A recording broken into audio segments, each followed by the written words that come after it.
If you are starting a vertical farm and don't know where to begin or which technology would suit your needs, then reach out to the experts at Cultivated.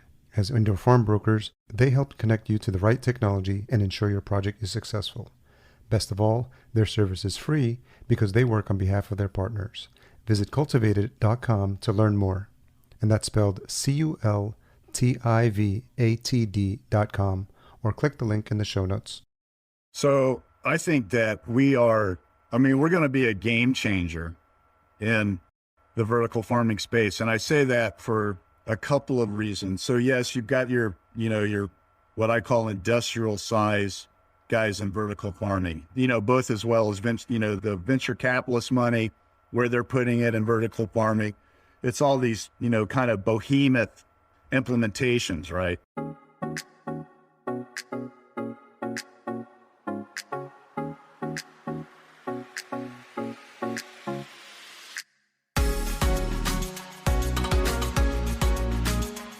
Welcome to the Vertical Farming Podcast, weekly conversations with fascinating CEOs, founders, and agtech visionaries. Join us every week as we dive deep into the world of vertical farming with your host, Harry Duran. Vertical Farming Podcast, Season 4, welcome back. If this is your first time listening, yes, you're in the right place in case you were lost somewhere in the podosphere. It's the one where we interview fascinating CEOs and founders of the leading vertical farming companies from around the world. I'm your host, Harry Duran. Last week we had a special episode, round 2, with co-founder and managing director at Cultivated, Eric Levesque. Regular listeners are no strangers to the great team at Cultivated. It was great to get an update on their recent Series A $3 million round and some of the new projects they had in the works. And it's always fun to hear what's happening in their world as they're connected to so many interesting projects that are getting off the ground. This week, I have the pleasure of speaking with Dandridge Melton, the CEO of Vertical Growth Farming Systems. It's an organization that's seeking to change the way that the world approaches hunger, malnutrition, natural disasters, and the effects traditional farming has on our environment through their unique container farms. And in this episode, we discuss the vertical farming landscape, competitors to their system, and how Dandridge's entrepreneurial spirit has contributed to his success in this immensely important field. We talk about the future of farming and why education is critical, if we as a planet are going to be able to adapt to agricultural challenges we're soon facing. Dandridge shares his profound belief in the project and talks more about his mission to change the way the world feeds itself. Really love hearing stories of entrepreneurs, as I am one myself, and this was really an inspiring conversation. I know you'll like it. Excited to be partnering once again with Indoor AgCon. Whether you're starting up or scaling up, Indoor AgCon can help you grow your vertical farming business. This year, the premier trade show and conference for vertical farming and controlled environment agriculture heads to Caesars Forum, Las Vegas. I'm tempted to do an Elvis impersonation, but I'll hold off on that. It's going to be February 28th through March 1st this year to co-locate with the National Growers Association show. You can explore an expo floor filled with new product resources and business solutions, attend educational sessions by the top CEOs and thought leaders, and connect with peers, grocers, and other potential new business partners at great networking events. And it's looking like I'll actually be there myself, so be on the lookout for me. I'll see if I can get some t-shirts made for the podcast to make it easy. And I'll also be looking to connect with some previous hosts. You can save an additional 25% off registration with our new promo code VFPOD22. That's VFPOD22. And you can learn more about the conference at indoor.ag. As always, ratings and reviews can be left at ratethispodcast.com/VFP. I'd love to read yours out next. All right, without further ado, let's get into this conversation with Dandridge. So, Dandridge Melton, founder of Vertical Growth Farming Systems. Thank you for joining me on the Vertical Farming Podcast. Thanks for having me. It's a pleasure to be here. So where's home for you? I'm currently located in San Luis Obispo, California. Okay. So we're on the Central Coast, halfway between Los Angeles and San Francisco. Been here 21 years. Beginning ready to move on the 15th of April, moving to Spartanburg, South Carolina. Wow. What's the impetus for that move? So I connected with a economic development group there called Upstate Alliance. Okay. And we're going to start manufacturing there this time next year. And so they have a lot of tax incentives, grant monies for small to medium-sized manufacturers like myself. So California has just become extremely difficult to start and run a small business. Yeah, I'm in Minneapolis now. I've been a bit nomadic. I grew up in New York, so I'm very familiar with the East Coast. Left in 2014 and lived in LA for 4 years, so I'm also familiar with Okay. LA and that part of the country. Yeah, it's been challenging to see what's been happening there with everything related to the pandemic and the weather and the wildfires, and it's just been, and you could probably speak to that better, how crazy it's been. Yeah, I mean, I moved here so this is my fifth startup, fourth as a founder. And the one where I wasn't the founder I was employee number 2 with a high-tech startup in Prescott, Arizona. And we moved here to St. Louis because of Cal Poly. We were a hardware and software developer, and Cal Poly is just a great engineering school. And our engineer was a Cal Poly alum, so we wanted to tap into that resource. That's what brought me to California. I'm originally born and raised in Northern Virginia, just outside of the DC Beltway. Okay. And yeah, it's like I said, this being my fifth startup, I've started a couple businesses here. California is, just uber expensive, pretty much on every level, just even, daily living, cost of milk. I think I paid $4.89 for a gallon of gas yesterday. Wow. And again, just, as a small business person and, having limited resources, it's tough to start and grow a business in California. The permitting, the cost, and yeah, outside of that, I mean, here, Highway 1, they just had some more rock slides. We got a lot of rain the last couple of weeks, and of course the wildfires. It's a great spot here on the Central Coast. I mean, we're in some pretty nice wine country. Yeah. The weather's typically always amazing. But my wife, and again, being from the East Coast, I have 4 siblings. My parents are kind of sprinkled from DC to Miami. So okay, we're looking forward to the moves, the four seasons, yeah, and having our dollar go much further than it can here in California. It's interesting, the 4 seasons, because I'm now in the Midwest, and I never imagined I'd be here, but that's what love does to you sometimes. Yeah, love does make you do crazy things, right? Yeah, and so we went up north for New Year's. My partner's parents have a cabin up there, and just about an hour and a half or 2 hours north. And he's like, "You guys know it's minus 25 right now." Oh man! It's like, well, we're gonna be in the cabin, and it's only one day, and then it warms up. It gets to -5. So right, yeah, exactly. Keep the fire going and bring your long johns. And I did do snowshoe for the first time ever, so that was fun. Oh, how was it? It was cool. Well, they're modern, because I think I'm 51, so I'm like old school, and Okay. When I think of snowshoes, I think of like these wooden things, like Swiss Family Robinson. Totally. It wasn't that way at all? No, they're fiberglass now. They're really light. Probably not as big either, are they? Or no, not as big either, and easy to use. And then the heel is not connected to the bottom, so when you're walking, you're sort of like more natural. Yeah, it's more natural walking. It takes a little bit of used to, but then you can go in deep snow and not sink all the way in, which is fun. And I think with everything else, it's just, you spoke about the 4 seasons. I think there is something inherent about sort of like the birth and rebirth cycles, and just experiencing the cold and knowing that that's short-lived. And I did get spoiled being out in LA for 4 years. Just like it would get to 55 and I'm like, oh, it's chilly.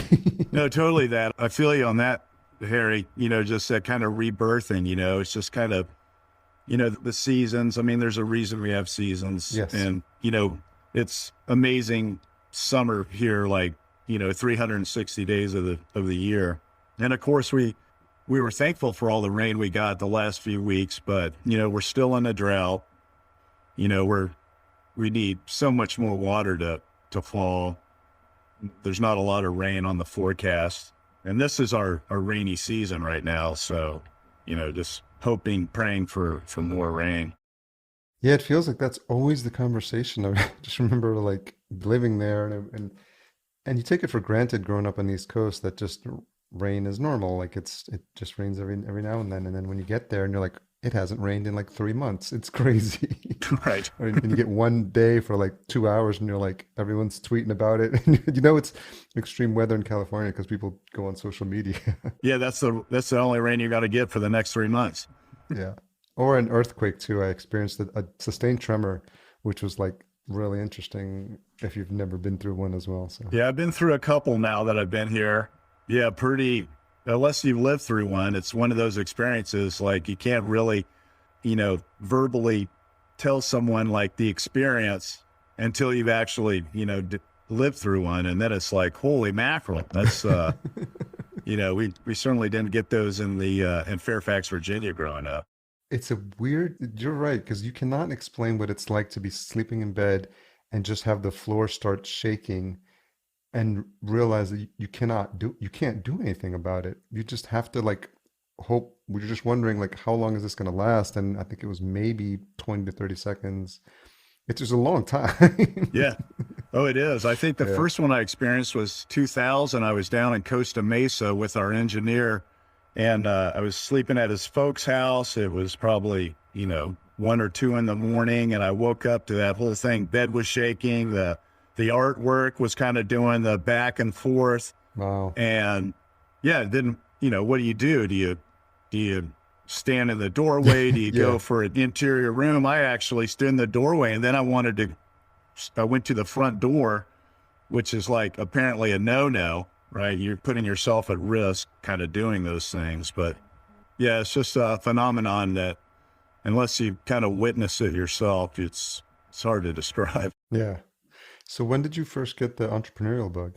So my first go at being an entrepreneur was 1993. I was playing professional basketball in the south of France Oh, wow. for a couple of years and came back in the spring of 93. And my girlfriend at the time, her brother was a successful studio drummer there in Phoenix. And it's about the same time the Spin Doctors, if you remember that band.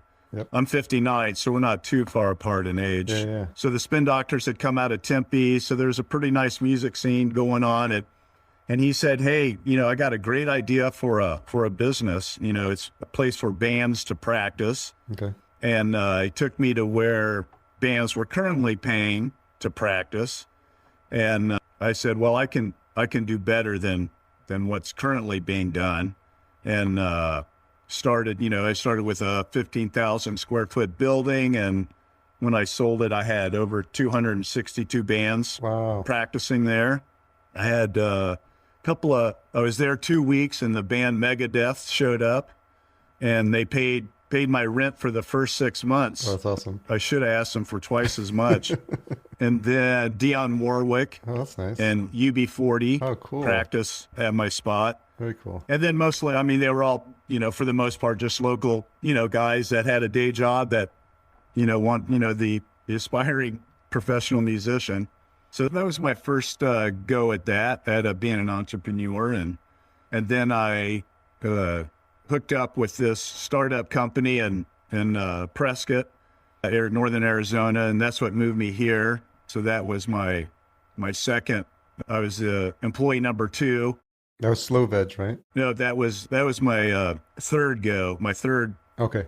go. So the high tech startup was super successful. We won Best of Show at what's now called the Consumer Electronics Show in Vegas, the CES. CES, yeah. We won Best of Show. Wow. We had some RFID, some asset tracking software, hardware. And then I watched, we went through about 5 CEOs and about $30 million in a couple of years, and just watched them pile drive the company in the ground. Wow. I learned a lot, but it was extremely disappointing. We had a lot of promise with our technology, but just couldn't get the right people at the leadership positions to move us forward. So, and then 2009, of course, we all remember the economy. 2009, I got the idea here in San Luis to start a home delivered, locally grown produce company, a CSA, and started that with 28 customers and sold it with almost 3,000 back in 2016. What was happening in your life? Like how did you even get the idea for that? So the truth about that idea, my mother had passed away in 2005 there on the East Coast. So I went back and was living in the town where I went to high school, close to my dad. And so I came back here to San Luis Obispo in 2008. So there was about a 2.5 year break when I left SLO, moved back to the East Coast, came back. And so this is 2008. The economy's starting to tank. I went to 22 job interviews. I didn't get a single offer. Wow. I was either, kind of that quandary, too expensive for the economy, or they knew I was going to take a, $50 an hour job and I was going to leave as soon as, there was something better. So I didn't get a single offer. And I was watching TV at my house one night. I'd probably been back here about a month, and there was a show on TV, How I Made My First Million. Okay. And they had, half of the show is about this scientist, the guy that invented the super soaker, yeah. Right? The big squirt gun. Yeah. And so I watched that. And then the second half of that show was about this husband and wife who had started a company in the Bay Area called Planet Organics. Okay. And they had started 13 years prior. They had one van, 8 pieces of local produce, certified organic produce. And so the show was 13 years later. They had 48 vans, did almost 30 million in gross sales. And then in that show, they asked the husband and wife, the founders, like, who is your customer? What is the demographic? And they said, well, they're health conscious, they're environmentally conscious, they understand sustaining local economies. And I looked at my girlfriend and I said, man, that's exactly the person that lives here in San Luis Obispo. They, checked all those boxes. And so I literally got up the next morning, called one of my basketball buddies who is the assistant dean at the School of Agriculture here at Cal Poly. And I said, hey, I got this crazy idea about a home delivered produce company. And he hooked me up with the School of Ag, and some seniors did a feasibility study. And I literally took about the next 9 months and wrote a business plan, learned about, pricing in the ag industry, and then launched, like I said, June 15th of 2009 with 28 customers. And, again, the economy was, tanking. And it just took off. It was amazing. Like I said, I sold it back in July of 2016. So 7 years later with almost 3,000 customers. That's a nice story.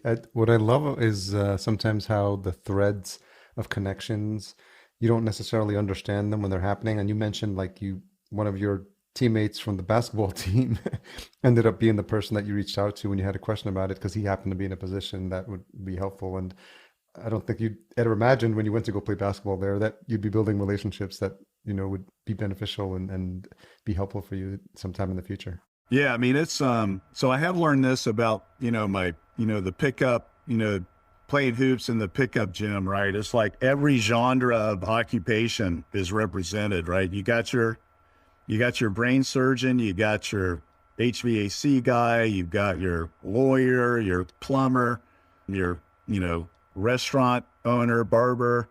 And so, over time, to your point, it's, you just never know when those relationships are going to kind of manifest into something you never even thought about. And, thankful that, of course, just playing pickup, we're just playing for fun. So those relationships are typically healthy. Yeah, it's sort of like the court is the great equalizer. It is, in fact, right? Yeah. So, what did you do after then? Did you kind of sit, after you exited that, did you sit and try to figure out what your next move was going to be, or did you have something in mind already? Well, I had nothing. Well, I had, so when I sold it, I actually, in that sale agreement, I partitioned off the North County of San Luis Obispo, Paso Robles, kind of this other half. And I was going to just replicate my business model up there, use the same farmers, same demographic. Okay. And then I ran into, again, one of my other basketball friends who's actually a HVAC contractor here. And that actually we ran into each other the day I came to an agreement with the buyer of my CSA. So I worked for him for a while, kind of that in an interim capacity, kind of till I figured out what my next step was. And in that moment, a builder here on the coast came up to me and said, hey, we're not really digging your boss, but we like you, Dan. And across the street over there next year, we're going to build 125 more houses. And we would like you to be our HVAC contractor. And I said, well, I know nothing really about the industry. Can I get a license? How does the math play out if I were to do that? And so it took me about 2 weeks to figure out I probably should have been an HVAC contractor my whole life because the money is exceptional. Really? And, I met the criteria for my California HVAC contractor's license, took the test, did all, submitted all the proper, required paperwork and got my HVAC license here in the state, and then partnered with that builder and did, I don't know, roughly about 325 all new homes, new construction.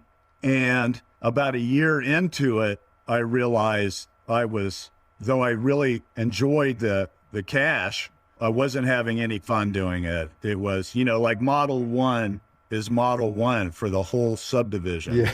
Right. So the parts are the same. Very cookie cutter. Right. Totally cookie cutter. And I just got bored with it.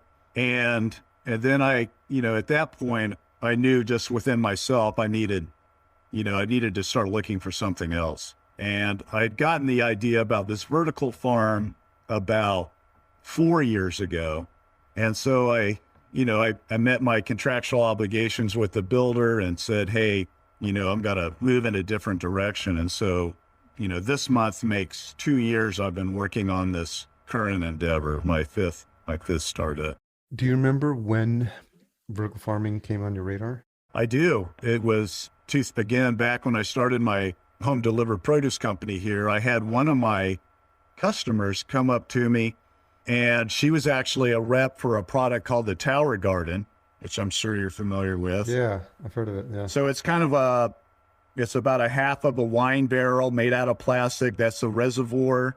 Has about a 4-inch or 4-foot tall tower that can grow about 30 plants in that tower. And, has a fish pump that kind of percolates the liquid nutrients on top of that, and they kind of trickle down on the roots, and it's great for, kind of a back patio or back balcony. And she wanted me to sell it to my customers there at Slow Veg. And I said, absolutely. I mean, this is amazing. How much is that? She said, well, this is our base model, and it's $499. And I looked at it and thought to myself, well, that's about $40 worth of plastic and a fish pump. And $499 just seems a little over the top. So I immediately pivoted and said, hey, how about if I become a distributor? Smart. She said, well, then your cost is like $299. So then I was still going, man, that just seems super expensive. But that was my introduction to vertical farming. I didn't know anything about it. I didn't know what you could grow I knew zero about it. Since that moment, 2009, even through today, I'm still tracking the development industry of vertical farming.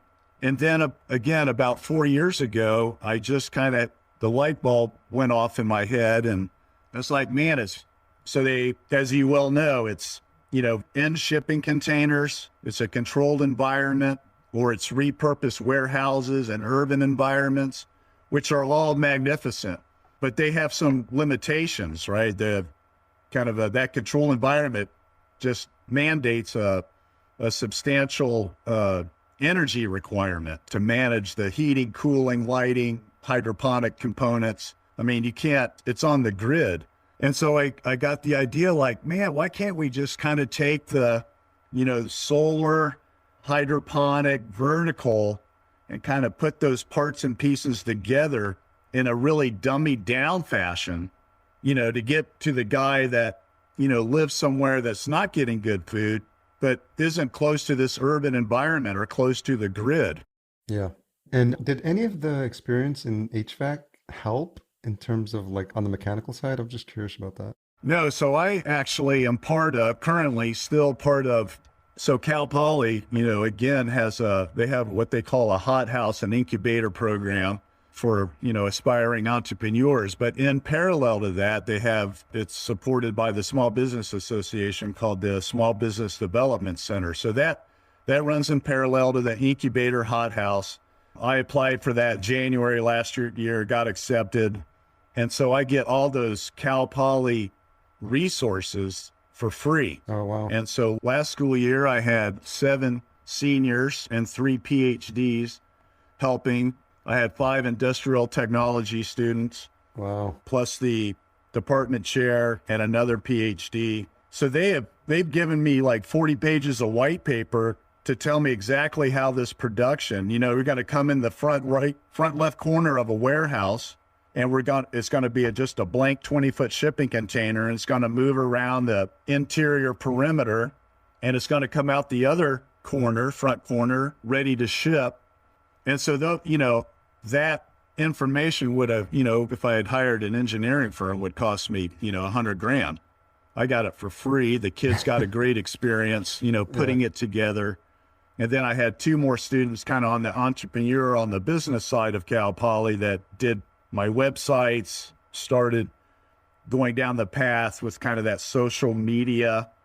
I am of the age, as I said, 59, where, those platforms, those social platforms, Instagram, TikTok, how often do you do it? When do you do it? I missed all that, right? That came after my kind of professional life. So those students were invaluable in helping me understand how the messaging needs to happen once I kind of start rolling this out. So I think some of the questions folks might have that are familiar with the space, it runs a gamut, as you've alluded to, and we've had folks here from freight farms, who do focus on the shipping containers, which I'm sure you've are familiar with them, and then obviously to the Boweries, the Plenties, the Aero Farms, the mega large operations. So part of what is important, I think, is educating folks as to the different options, and that's why our platinum sponsor Cultivate has been really helpful as a entry point for people who are interested. They kind of see where their interest lies, and then they direct them to the appropriate project, and then it's free to them because the partner pays Cultivated. So that's how they make their money, and they're able to serve more people. So we always talk about on the show about the education process. And so as you yourself are getting educated in opportunities and how you want to sell this and what would be a good market for this farm, how do you distinguish what vertical growth farming currently offers? So I think that we're going to be a game changer in the vertical farming space. And I say that for a couple of reasons. So yes, you've got your what I call industrial size guys in vertical farming, both as well as the venture capitalist money, where they're putting it in vertical farming. Yeah. It's all these, kind of behemoth implementations, right? And I've watched freight farms, for the last 11 years, and they're amazing. Their product's amazing. They definitely, they're on whatever the radiation of, the next rev of their product. So they're just bigger, better, stronger than they were when they started. But again, they are handcuffed to the power grid, and they require a lot of power because they are climate controlled environments. And Mother Nature, as we all know, she's a beast. She's going to hunt down agricultural efforts, even in controlled environments, and, try to make mold happen, or, she's just going to try to beat you up at every turn. Yeah. And so what differentiates us from, well, certainly we're not of that size and scope. So I would say who I consider indirect competitors are only 2 companies today. One's called Farm From a Box. They're based out of the Bay Area. So they have a 20-foot shipping container. You get 2 acres of drip irrigation. So you get about 80,000 feet of drip irrigation. They're totally off the grid. You got to have a fresh water source to kind of hook up to. And then they have a cold storage so you can, inside the container, so you can take the output of those 2 acres and give it some shelf life. So I met with the principals a couple of years ago when I just started down this path with my project, and they were very forthcoming. They're like, hey, we lost sales because the potential customer, the soil wasn't any good. And just because you give it water doesn't mean you get to grow things, right? So they lost sales. And then they had some sales that took more than 3 years to totally, beginning to getting a check cut to them, because those customers did want to amend the soil. And then that takes, 2 or 3 years to amend soil to then put it on and start farming. So they've done very well. I think they're 7 years old this year, 7 or 8 years old. I think they're, millions in sales. So they're doing well, but they are handcuffed by the soil. So I've taken, ours is soil-less, no soil. So that's out of the equation.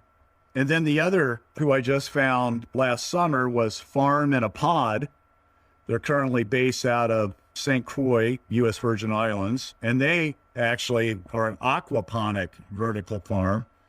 And so they're, like us, you got to have fresh water source. But once you land their 20-foot container, they give you, on the inside, they kind of give you the parts and pieces to build a greenhouse on top of that container. That's where the vertical tubes are all hanging. Okay. And then interior below is where the aquaponics fish are. And I spoke to the principal there as well in August, and I was looking at his website, kind of checking him out before I called. They've gotten a prototype. They're not in production yet. They're on St. Croix because they know they need to be next to a port to get it, to ship it. And I started looking at that, and I was like, okay, so what happens when the fish die? Because they got a shelf life, okay? And then what happens when you harvest the crop? Like, how do you reload it? Well, we have a grow room in our shipping container, so we can go from seed to seedling, and we have a walk-in cooler, and it's all driven by solar, so we're completely off the grid. And so, I've been talking to the Future Farmers of America, so we're going to roll out 3 pilot programs this year. Here in the next 6 months, we're going to do one at my Future Farmers of America chapter at my old high school. That's talk about coming full circle. Right, exactly. Because kids need to understand. So there's some say that by 2030, we're going to be the earth is going to be completely out of topsoil. Wow. And some say it could be 2050. So even if you go 2050, we're out of topsoil. That's why regenerative farming is really picking up, because we've learned that disking and just destroying that ecosystem, that first 6 inches is problematic to the health of the soil. But ours, if I sell my product to the FFA chapter in Chicago, for example, come November 1st, 2 kids can disassemble it within an hour, shove it all back in the shipping container, lock the doors, put a lock on it, and then come April 1st in Chicago, open it back up, set it back up, start growing again. And then, of course, you can take the output of the farm. So our particular design produces 1,700 super nutritious plants every 60 days if you could grow year round. And so then you can take that output, if you're an FFA chapter, put it back into your food costs for the cafeteria, and it's, uber nutritious. Or you could say to those kids, hey, go sell those 1,700 heads of lettuce in your neighborhood, and we can raise, $1,700 to go to the national convention. They can do it however they want. So those things really differentiate us from even those 2 kind of, closely related competitors. And when you said that, what I immediately thought of was being asked to sell chocolate bars when I was right in grade school, and now it's heads of lettuce. Yeah, exactly. I mean, I was on the tennis team, I was in band, I was on the debate team in high school. I was kind of that geek. And of course, all of those, if you're not like football, if you're not a major sport in a high school, you got to come up with your own funding. And I'm sure that's probably true today to some extent. So how important was it to, you talked about the ability for the two students to tear it down and lock it up for the season. And you talked about the ability to work with the high school. Looking forward, and this is some of the conversations we've had on the show, but how important do you think it is, the education aspect of like educating, involving the community, having them, self-sustainability, this idea of like growing crops to, to fund, projects, how do you think about those things going forward? Well, I think they're paramount, actually. I mean, you can't move forward without a good foundation of education. And we're running out of, the population continues to grow. We are losing farmable land. So this, again, just in a worldwide kind of scope, right? We're growing in population, we're losing farmable land. And so those are diametrically opposed to each other. So how do we, what's a viable solution? Well, you're running out of space, you're running out of good soil. Vertical farming's got to just continue. Whatever it is today, it's going to be more important tomorrow. I firmly believe that. And so that youth coming up are going to have to understand, the engineering, the science, the methodology. So that's kind of my segue into the FFA is we're going to do this pilot, and I'm going to go to the DC, talk to the national, organization and go, hey, you have 8,600 chapters sprinkled around the U.S. Of course, for myself, I would like to sell them 8,600 units. Yeah. But at least let's get it out there. And some of the kind of the darker aspects of what I've learned. So, for example, pre-pandemic, there was roughly 690 million people going to bed hungry every night. Now that number's 820. Wow. Of that 820, roughly 40 million are right here in the US of A. Of that 40 million, 13 million are kids to mostly single mothers. One of our other pilots, we're talking to the Navajo Nation because unfortunately, it's not in any history books that I ever read growing up, but, we took the best land because that's where the Native American was habitating and said, hey, go to northern Arizona where there's no water and there's no soil and you guys live here. Well, believe it or not, there are communities within the Navajo Nation today that don't have access to fresh water. Now that makes me mad, right? Yeah. And so you say, hey, if you had, here's how the math works with our system. If you had 8 of those shipping containers, 8 by 20, if you had 8 of them, we can feed a family of 100 for a year with healthy calories. So what kind of crops are you growing? So we're growing super nutritious leafy greens, right? We got the rainbow shards, the mustard greens. In Africa, outside of the U.S., a lot of the world eats dandelion because it's like kale on steroids, right? Super healthy, yeah. Well, what did we do here in the U.S.? We made a weed killer for it, right? So wild, not that smart, but so that's why I've been engaging. Part of this 2-year run I'm on is talking to like the World Food Program, Action Against Hunger, Feed America, because they're the ones that are going to purchase our product and deploy to, those underserved communities throughout the world. But we have them right here in the U.S. Yeah. And so, your urban planners, your city planners, community gardens. Now, when city planners, urban planners are like mapping out growth, they are in fact putting gardens on the map. And so it's like, hey, drop one of these in here. And then you can, an inherent attribute to our system is who's ever kind of the steward or the farmer of the system can now become an entrepreneur.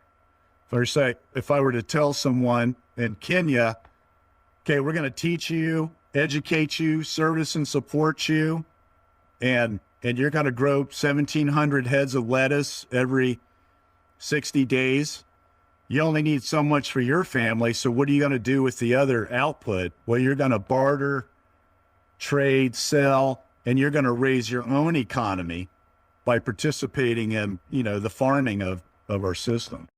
I think what's important also is it's a long game, and I think people need to realize that, because part of what you mentioned is the education process, and also weaning people off these habits they have because they've been given access to cheap food, cheap junk food, fast food. And there's part of that is going to be, maybe it's a new generation, but just teaching people healthy eating habits, because you could have the farm on site, you could have it at a competitive price, and you could make sure that they know that they have access to it, and then but they also have to believe that that's something that they want. And so it's an interesting challenge that the industry is going to have, because I think there's no shortage of projects that are going to make this more accessible.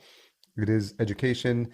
You do have to teach people how, the entrepreneurs in that cohort are going to have to understand how to manage this, run a successful business, not go broke, not lose money, and also how to market it. And so there's so many moving parts, but I think the education of not only the people running these, but also the, making it sexy, I guess, making produce sexy. I don't know. Yeah. I mean, that's a challenge in and of itself, but I think you're right. And I think, if you look just, for example, like how the non-meat, the vegan industry, right? It's accelerating right now. I mean, KFC's, is coming out with, meatless chicken, right? So I think societally, we are starting to realize, like, the gut buster Mountain Dew every day is going to lead to diabetes. Yeah. It's going to lead to poor health.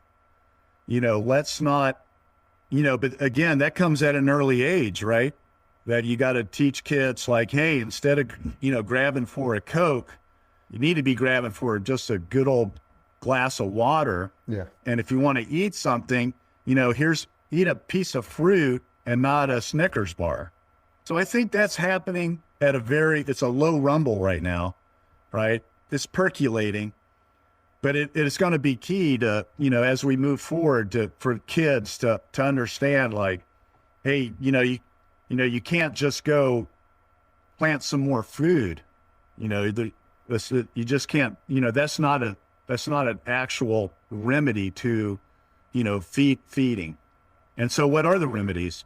Well, vertical farming. And if you live in a city and not far away from one of those behemoth converted warehouses, if you're kind of out in the woods in Kentucky, for that family, how are you going to feed your kids healthy every night? How's that going to happen? Yeah, it reminds me of the challenge when people talk about broadband access to everyone, fiber optics. There's always like that question about the last mile, like how do you get into the household? And it feels like there's something similar here. Like, to your point, it's helpful to have the awareness of having the big box, vertical farms, but they're likely making partnerships with supermarkets who traditionally have not been in these areas. And so how do you, there is a hybrid solution here where you educate people and make it accessible. And I think the more people in the community see, like, a family member or see a neighbor, express an interest in them or purchase a vertical farm, it's just like the curiosity effect. I think building up curiosity around what's happening in this industry I think is really helpful. And a younger generation, I think, sees vertical farming as something cool. Like, when I lived in New York, it used to be cool to have like a chicken coop in Brooklyn, right? Yeah, exactly. Or on your roof, and that was like something the hipsters did. But now it's like, maybe it's a vertical farm or maybe it's something similar. And I think with the sort of, we got awoken up, the past 2 years with the pandemic and the importance of this. And I think people are aware, it's top of mind, and they are looking for alternative solutions. So, I keep harping on this on every episode, but the more people are talking about this, the more there's different opportunities available. And I think what you're doing and the partnerships and alliances you've built with some of these organizations, with the university, and thinking bigger about going to DC and having those conversations, I think is really important. Yeah, I mean, I'm excited. I am, to be totally forthcoming. It's been, when you talk to any philanthropic group like the Bill and Melinda Gates Foundation, right? There's a reason there's not a phone number on their website. It's kind of the same with the World Health organization and action against hunger. I mean, they're just a huge bureaucratic machine. And so, I continue to work myself up the food chain, if you will, to the guy that's going to, take a hard look at our product, try to understand, the methodology, how to implement, and those relationships take time. And so we're really hoping, with these 3 pilots, we're going to get some great intel. We're going to have one in Phoenix, Arizona to kind of mimic sub-Sahara Africa. So, are we watering those 1,700 plants, 8 times a day or 15 times a day because it's 110 for 60 days in a row?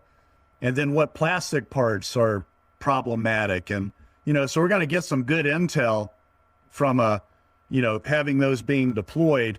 And then, hopefully, like I said, this time next year, start, actually producing them and kind of getting them out and rolling into the communities, here and afar. That's going to be exciting. A couple of questions as we wrap up. What's a tough question you've had to ask yourself recently? So we have just started down the path of fundraising. Okay. I've done all my appropriate SEC, state and federal filings, to engage investors. So I'm definitely a compliance-driven person. I didn't want to get the cart before the horse. And so for my potential investors here, and I've got about 30 guys here in San Luis that are, some percentage are going to help me with this endeavor. And so the biggest question has been, do you have a working prototype? Guys want to kick the tires. Hey, I'll give you some money, Dan. Show me it working. So I totally get that. And that's really been and we've just gotten to that. So, next week I'm going to take 15 guys on a Wednesday and do my show and tell, if you will, there at the working prototype here in San Luis. And then 15 more guys on Thursday, because the only component today that I can't buy off the shelf is the actual grow tube. And the reason for that is because they're going to be sitting out, in the sub-Sahara sun. So they have to be food grade, and they also have to be UV resilient, right? Yeah. And so that I can't buy today off the open market. So, and to buy the tool to make the tube is about 80 grand. But once I buy the tool, I own the tool. Yeah. So really the hardest part has been, the hardest one's been from my wife. Like, hey, when are you going to make some money? Yeah. Because I've been, self-funding for 2 years now.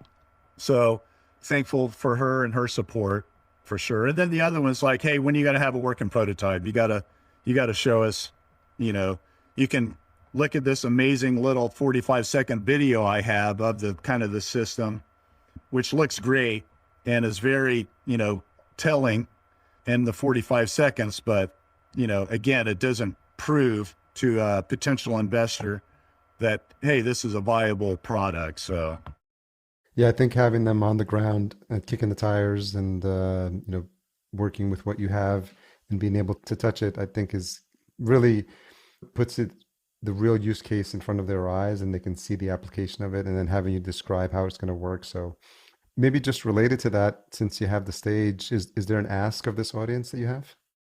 Well, so I would first just steer them towards my website, which is verticalgrowth.farm, and just see, what we're trying to get to. And then, yes, I mean, you can reach out to me if there's any interest in investing. Have my website, has my email address on there. Please feel free. We really feel we've got a game changer because, first of all, those 2 other kind of competitive products, they start about 72,000, and kind of, if you add kind of the bells and whistles, it starts creeping up, just like freight farms. You can get the basic model, like you buy a car, right? Yeah. Our model is going to be right about 40 grand. Okay. And so, we're excited about the price point, entry into the market. And, my thanks to you is, I'm kind of in that, hey, let's start putting it out to the world and kind of see what we feedback we get back. from our efforts. So, and today, the most important thing is, funding. You can, everything needs funding. Yeah. And the good thing is that even with the visibility of the bigger names coming in, the VC money coming in, it still like creates that buzz so that other investors who are not at that level, and maybe speaking to some of the folks that you have locally, I think they see it. They probably not ready to play at that space, but they know someone personally that's doing something. So they're like, well, the market is validating that there's a lot of movement here in a positive direction, I think. So that sort of, I would think, helps your case as well, because they're like, okay, tangentially they see, okay, this is part of that wave, and I want to, get in on the ground level, and this might be a good opportunity. No, I think it is just that. So we've taken on some investors. We just started taking on investors about 3 weeks ago, and they're personal friends. I've known them 21 years. They're all local people. And they're, so I've got 5 investors.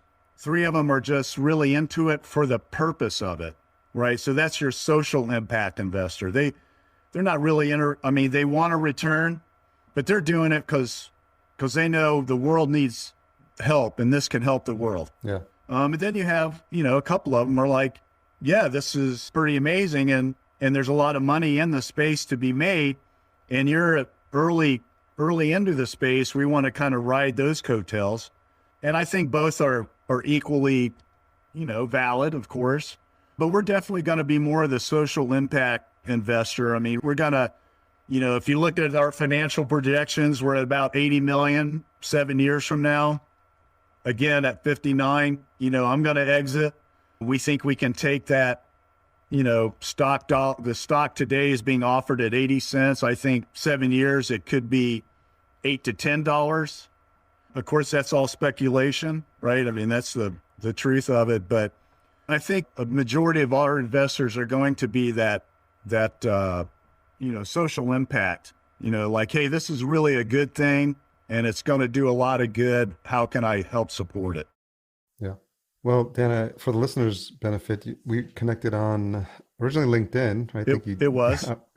So thanks for making that outreach. And there's so much happening in the space. As much as I'd like to think I'm on top of everything that's happening, I love like just one-off emails from folks that are doing interesting things. And so I'm glad you were persistent in sharing what you have working on. And I think it's that entrepreneurial spirit that you have, that you just, you got to do whatever it takes to get the word out when you're self-funded and you're bootstrapped, which I can definitely relate to as an entrepreneur myself. So yeah, for sure. And I'll tell you how I found you on LinkedIn. I literally Googled, like, who's the lead podcaster in vertical farming?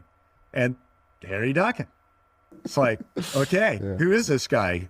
Start hunting him down. And I certainly appreciate, your efforts on my behalf. It's life's a journey, and, we're all interconnected. So, if you're not doing good, I'm probably not going to do good either. So yeah. I really believe in that.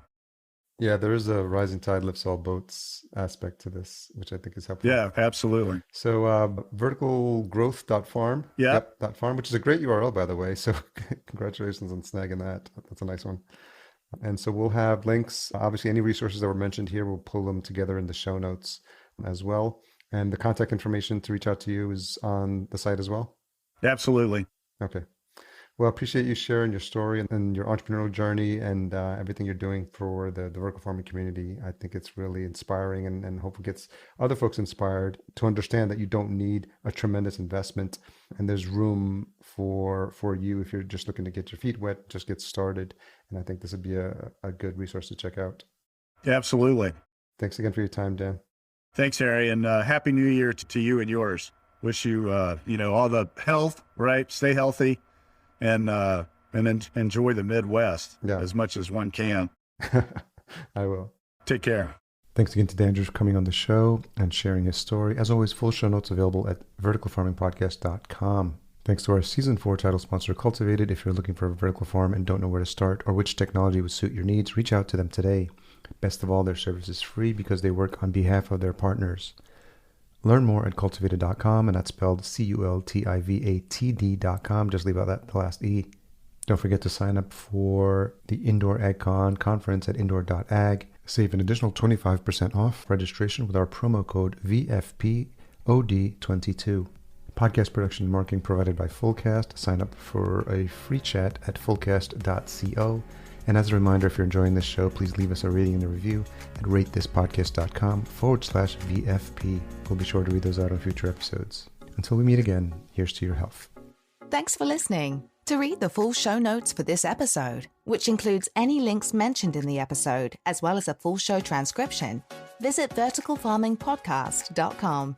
There, you can sign up for our email list to be notified when new episodes are published.